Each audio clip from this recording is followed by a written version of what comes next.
Deep in the Yukon lies a gold mine no one talks about anymore. It's been sitting untouched for decades, quiet, forgotten, and left to rot. Most miners wouldn't go near it.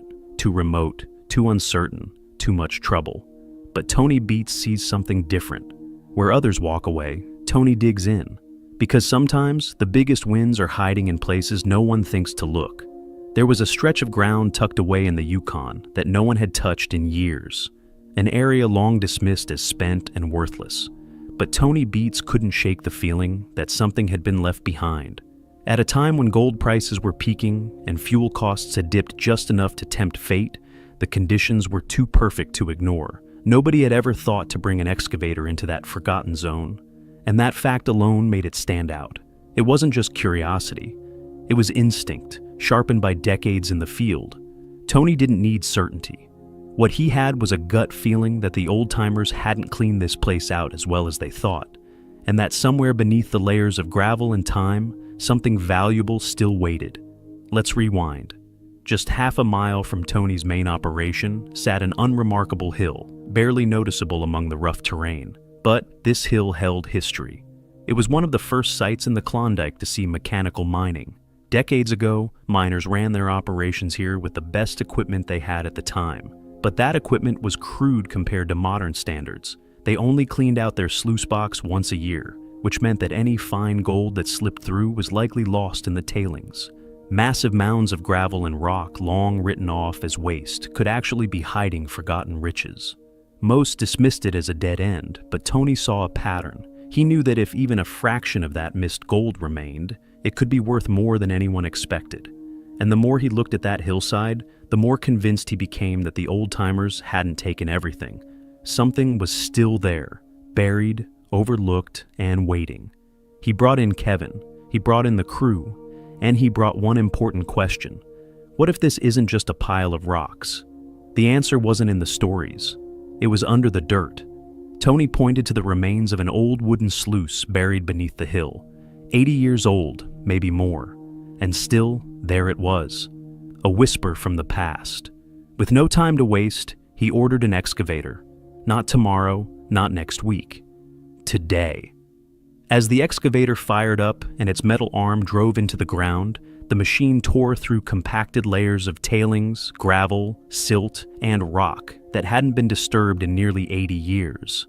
This wasn't just digging. It was uncovering the decisions of men long gone, chasing a dream with tools that couldn't catch everything they sought. No one knew for sure whether this ground had been bled dry or whether it still held secrets buried deep within. They panned the first bucket cautiously, not expecting much. But as the water swirled and the sediment washed away, sunlight caught something unmistakable. Flecks of gold, fine as dust, scattered through the dirt. And it wasn't isolated, it was consistent, visible in every swirl of the pan. Gold had settled into these tailings like forgotten breadcrumbs left behind by a bygone era. The crew didn't speak, but the look said it all. This wasn't just luck. This wasn't a fluke. What they had uncovered hinted at something far bigger. A silent cache of gold that had evaded capture for nearly a century. Tony had been sitting on this for over 3 decades, and now, proof. Even Minnie, who usually tempers Tony's wild ideas, had to admit this was something different. Gold in nearly every pan, running straight through the material. That old hill, it wasn't junk. There weren't any leftovers. It was loaded. This was the kind of moment that could turn an entire season around. But one question remained. How much gold is really in there? You don't make big moves based on gold dust alone. Tony needed real numbers, real proof. So he cranked up the Kiwi plant, a high-efficiency wash system that could handle serious pay dirt. Monica jumped on the loader, feeding 100-yard loads. Desiree kept the tailings flowing. Everything was rolling until it wasn't. A sharp snap echoed across the site, followed by a harsh metallic crack that cut through the air like a warning. In an instant, the sluice central to the entire operation lurched forward, grinding against its supports and twisting out of position. The plant groaned under the sudden shift, then came to a dead halt. A critical cable had snapped, and the delicate balance of the system was shattered. The structure was no longer stable. Dirt piled where it shouldn't. Water flow collapsed. And just like that, the heartbeat of the operation flatlined. This wasn't a routine breakdown. With the wash plant offline, Tony was hemorrhaging up to $2,000 in lost gold every hour. And with no guarantee that the site would even pay off, each passing minute pushed the crew closer to disaster. The risk wasn't just financial, it was reputational. Tony had bet big on this forgotten ground. And now, with everything hanging in limbo, that gamble was beginning to look dangerously close to collapse. Tony didn't flinch.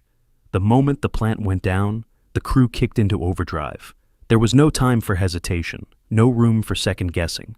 This wasn't just a fix, it was a full-scale emergency rebuild in the middle of the Yukon wilderness. The twisted metal framework of the sluice run was their first target. Bent beams had to be pulled back into position with brute force and precision. Supports that had snapped clean off were welded back into place with glowing arcs of fire. The air grew thick with the scent of scorched iron and burning oil. Sweat mixed with grime. Tools clanged, machines groaned, and still they didn't stop. One mistake and the entire structure could fail again. But Tony didn't waver. This wasn't his first breakdown, and it wouldn't be his last. Hour after hour, they fought against the damage, the fatigue, and the clock. And finally, after 8 punishing hours, the final weld was sealed, the last bolt locked in place. The plant stood ready, battered but rebuilt, just in time to find out if this entire gamble would actually pay off. The engines roared back to life, shaking off the silence that had lingered during the repair. The flow resumed, and with it came the weight, the kind that stretches time thin and makes every second feel heavier than the last. This was it. The rebuilt plant was running, the tailings were moving, and now everything hinged on what came out the other side. Tony watched closely, arms crossed, eyes fixed. Nothing in mining is guaranteed, but he'd gambled hard on this forgotten stretch of land. Now it was time to see if it had been worth it. 4 hours passed as the plant worked steadily, feeding the sluice with the same gravel that had sat untouched for nearly a century. No one rushed, no one guessed. When it was finally time to weigh the gold, the crew gathered around in tense silence. The air was thick with anticipation. The first results came in, 1.6 ounces, then 2.5, and then, climbing steadily, the final weight settled at 4.2 ounces of gold, $7,400 worth pulled from what everyone else had called waste. Tony's hunch hadn't just worked, it had revealed something far bigger. This wasn't just a decent recovery. It was a confirmation that the tailings, long dismissed and forgotten, might be the richest ground they'd seen all season. They were performing better than the current hill they had been mining all season. Suddenly, what had started as a gamble looked more like a gold mine revival, an entire treasure trove just sitting there waiting. And Tony? He was all in. The old-timers had walked away from this place. They didn't know what they'd missed. They didn't have the tools. They didn't have the tech. But Tony BEETS, he had it all. And he had the guts to go back where everyone else had given up. Most miners wouldn't even look twice at a pile of tailings. Tony? He looked 3 times, because sometimes the gold isn't where it's supposed to be. It's where nobody thought to look.